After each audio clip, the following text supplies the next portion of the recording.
Sige ma'am, itry nga natin. Takpan nyo po yung left. Ngayon nagsasalita ako, wala siya. Totally? Wala. Wala. Okay, sige po, baba nyo.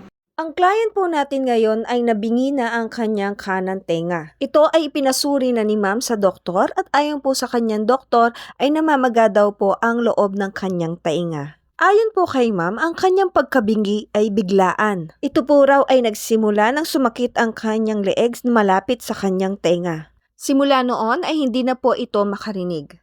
Maraming dahilan kung bakit humihina na ang ating tenga. Isa na yan ang pagkakaroon ng temporomandibular joint disorder. Ito po ay ang pagka-misalign ng ating TMJ. Kung ito po ang nagdulot ng yung pagkabingi o paghina ng yung tenga, ay maaari po yung hilutin dito sa Daubay Mechanics Wellness Center. Tumawag o mag-text lamang po sa mga contact numbers po namin para sa inyong appointment. Disclaimer lamang po na hindi pare-pareho ang resulta ng hilot. Ito po ay nakadepende sa katawan po ng tao. Tara, panoorin po natin ang after treatment ni ma'am. Dinig mo na. Wow.